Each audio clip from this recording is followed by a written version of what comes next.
Para sahabat, dalam sebuah diskusi di Dewan Perwakilan Daerah Republik Indonesia, saya mengatakan begini bahwa kepentingan masyarakat setempat adalah hukum tertinggi kalau kita bicara desa.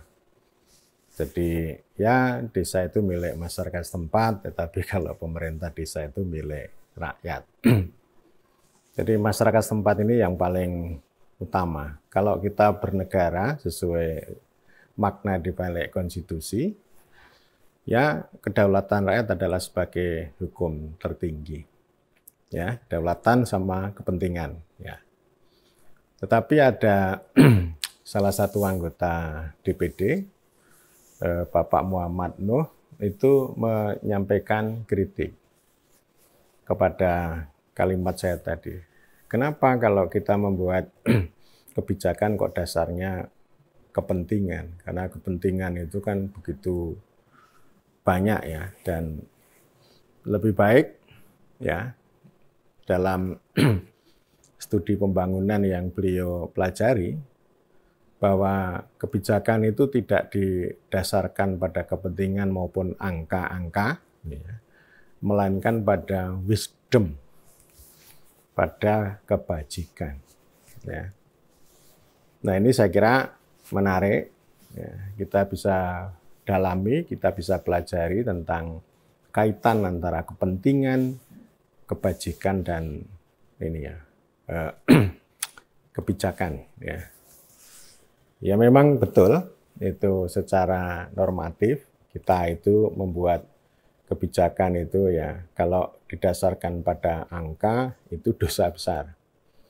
Kan ada ini ya ilmuwan Pakistan Mahbub ul Haq ya yang menulis buku Tirai Kemiskinan sekian tahun yang lalu. Bukunya warnanya biru, saya sudah agak lupa. Ul Haq itu mengingatkan bahwa salah satu dosa besar para perencana termasuk pengambil kebijakan itu ya karena keyakinannya pada angka-angka itu. Saya selalu mengkritik angka ya, kekuasaan angka, kekuasaan data hari ini. Data kerasi kalau orang ngomong apa-apa itu data. Teknokrat itu selalu bilang bahwa membangun itu mahal, tetapi membangun tanpa data itu jauh lebih mahal. Tapi saya jawab ya, membangun dengan data itu sangat mahal, tapi hasilnya tidak semahal biayanya dan lebih banyak sia-sia. Nah, kembali ke kebajikan ya dan kepentingan. Saya jawab pada beliau bahwa kalau kita bicara tentang pemerintahan dan kebijakan, dasar kita adalah sila keempat, kerakyatan yang dipimpin oleh hikmat kebijaksanaan dalam permusyawaratan perwakilan. Kerakyatan, ya, kerakyatan itu dasarnya adalah kepentingan rakyat. Hajat hidup orang banyak itu kan sama. Jadi rakyat itu kan sama dengan orang banyak. Kalau dalam konstitusi namanya hajat. Hajat itu kepentingan. Kepentingan itu ya, itu mulia. Setiap manusia itu punya kepentingan. Artinya kepentingan itu melekat pada manusia. Nah lalu bedanya apa antara kepentingan dengan keinginan dan kebutuhan? Itu kan sering ya orang mengatakan ya membangun desa harus sesuai kebutuhan masyarakat. Bukan kepentingan masyarakat setempat, ini yang sering ya. Saya kalau ada teman mengatakan kebutuhan, jangan kebutuhan, tapi ini kepentingan. Jadi kalau keinginan itu ya suka-suka lah. Suka-suka perutnya sendiri, wong namanya ingin dan bukan berarti itu dilarang. Ya silakan aja kalau Anda punya harta yang melimpah, Anda pengen ini, pengen itu, ya silakan realisasikan. Apalagi kalau Anda punya kekayaan sampai sundul langit. Pasti keinginan apapun itu akan ini ya, akan terwujud.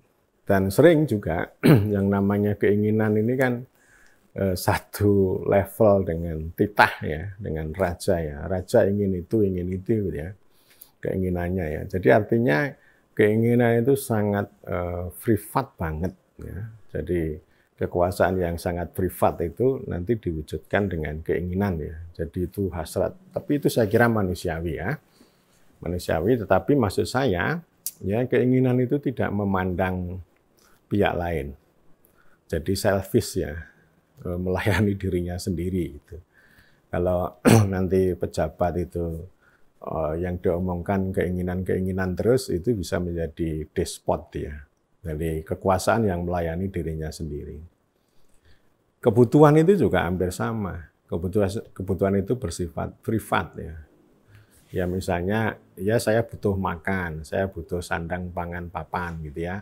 Itu namanya kebutuhan.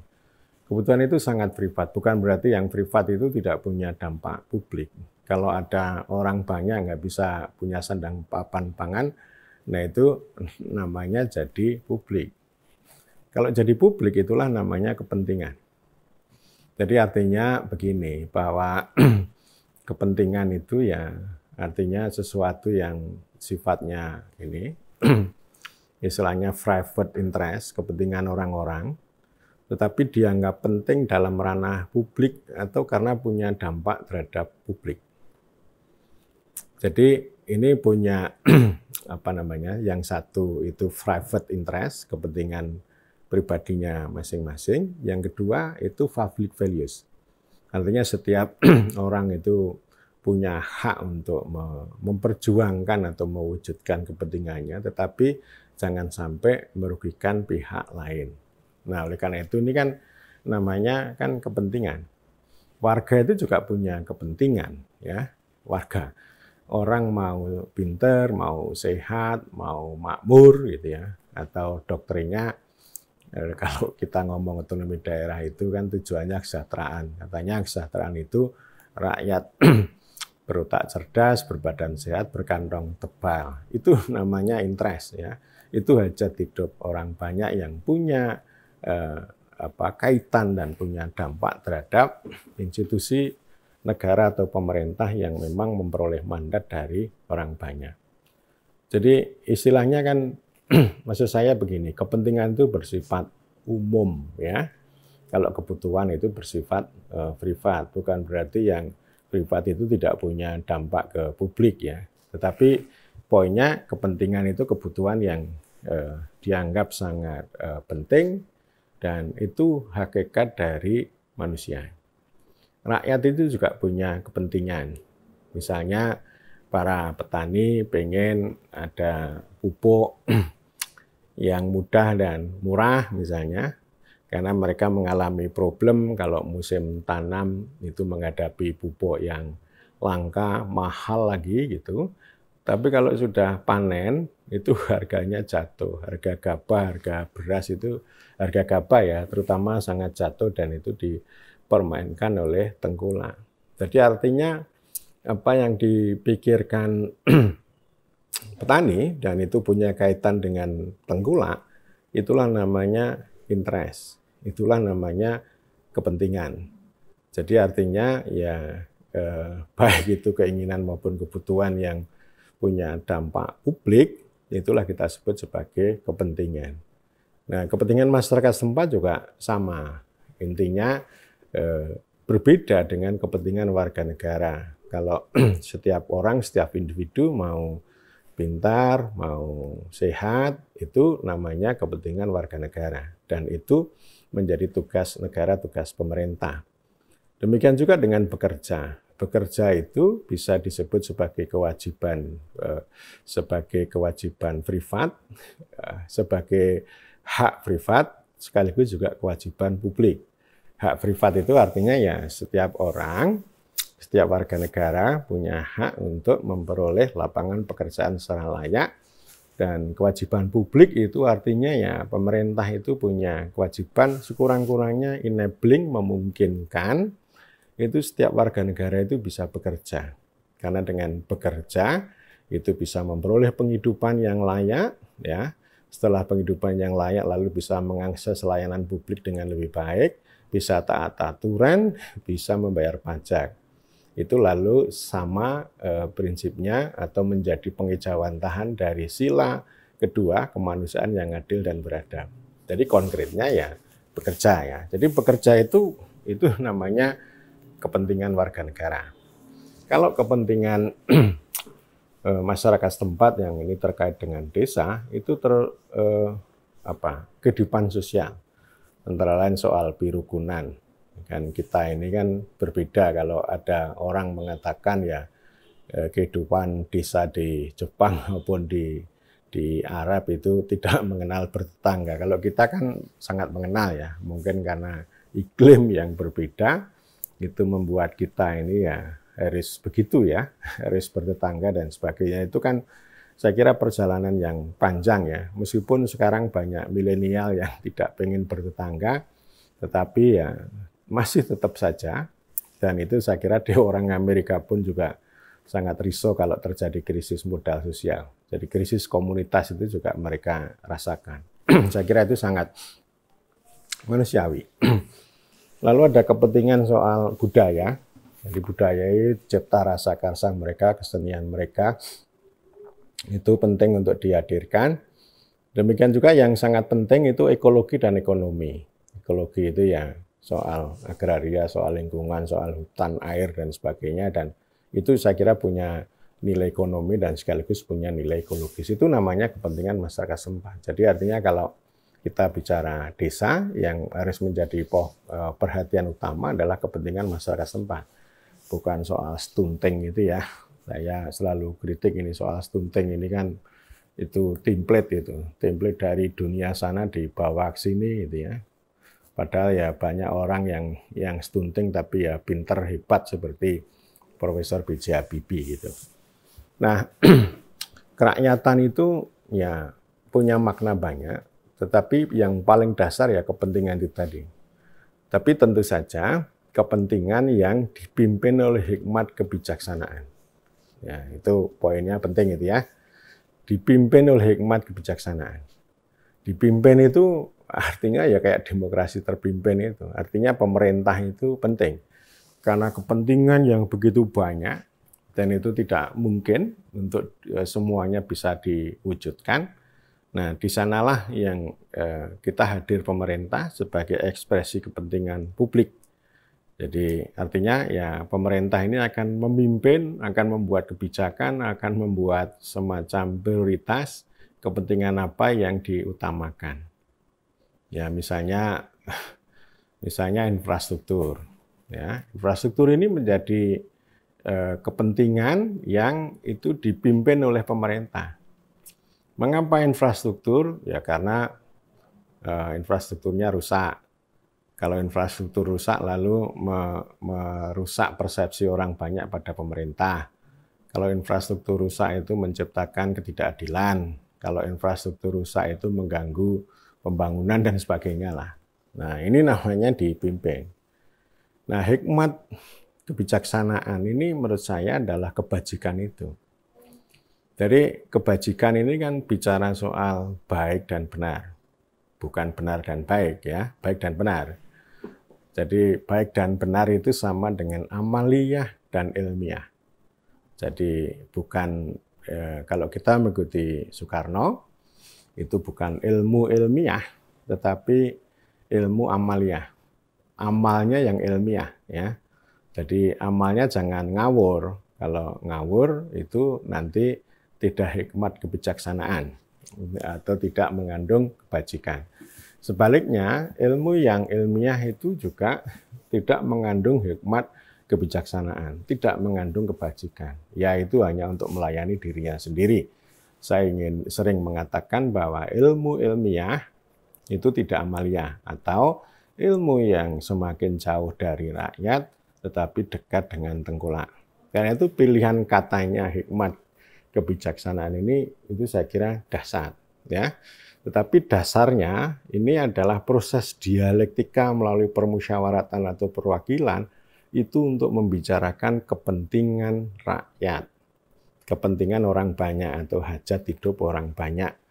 Jadi amaliyah dan ilmiah, baik dan benar. Kalau benar itu sumbernya ilmu.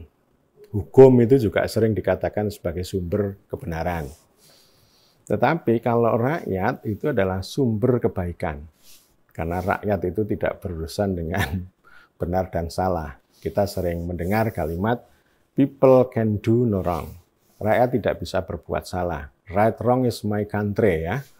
Jadi bicara negeri, bicara rakyat itu tidak mempersoalkan benar dan salah, tetapi kalau negara itu bisa salah, pemerintah bisa salah, warga negara bisa salah. Warga negara yang tidak taat aturan atau tidak membayar pajak itu namanya salah. Tetapi apapun yang dikatakan oleh rakyat, termasuk kalau mereka mencintai politik uang, ya itu nggak bisa dikatakan benar dan salah ya. Jadi rakyat itu adalah sumber kebaikan. Tentara Nasional Indonesia, TNI, itu selalu mengatakan apa yang terbaik bagi rakyat itulah yang terbaik bagi TNI. Nah itu sebenarnya kalimatnya sangat dahsyat. Ini saya kira sebagai etika, sebagai platform politik Tentara Nasional Indonesia. Jadi tentara dilarang untuk semena-mena pada rakyat gitu ya. Jadi saya sangat tertarik dengan sekarang ada 8 kewajiban ya kalau nggak salah. Ya, tidak hanya Sabta Marga TNI, tapi ada 8 kewajiban TNI itu. Dan di sana itu dari 8 itu ada 5 ya. 5 itu yang mengandung rakyat. Pokoknya intinya jangan semena-mena, jangan berbuat tidak adil, dan jadilah menjadi teladan bagi rakyat dan sebagainya ya. Pokoknya luar biasa karena memang ceritanya banyak kan. Dulu Kepala Staf Angkatan Darat Jenderal Dudung ini kan waktu masih SMA itu diperlakukan secara semena-mena oleh tentara, lalu beliau balas dendam, pokoknya saya akan jadi tentara ya.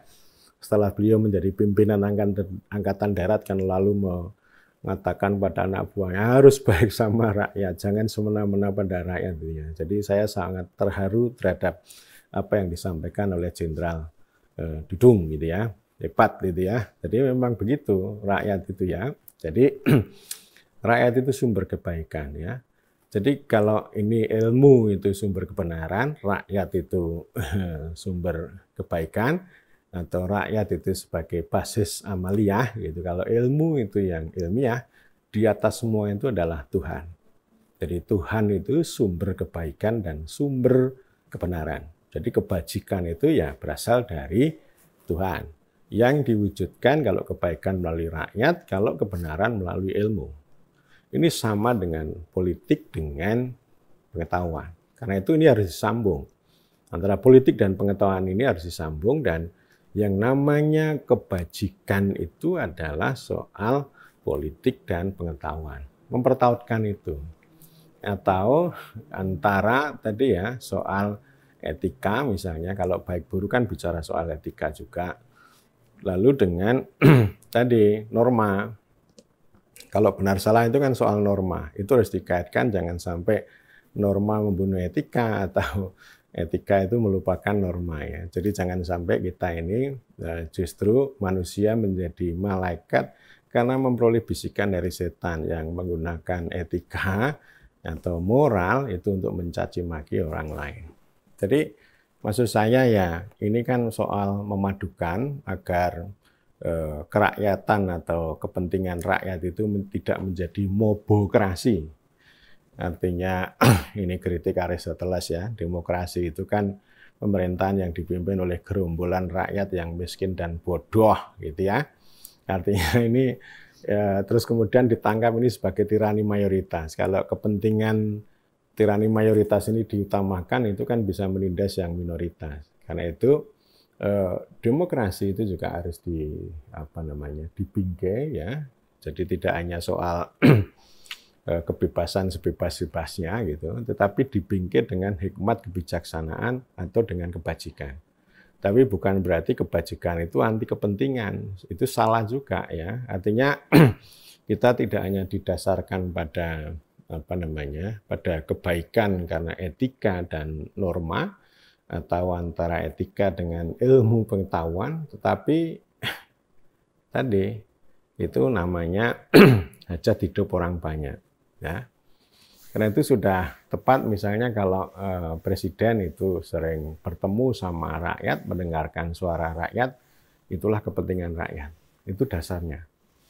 Jadi kalau hanya berdasarkan pada ilmu, pada kebenaran, itu namanya ilmu ilmiah. Kalau didasarkan pada data, pada angka, itu namanya ilmu ilmiah. Tetapi dia mengabaikan politik, mengabaikan kepentingan rakyat. Ya, saya kira begitu. Dan kebijakan yang baik itu ya memang betul didasarkan pada kebajikan, tapi juga kebajikan itu didasarkan pada kepentingan orang banyak atau hajat hidup orang banyak.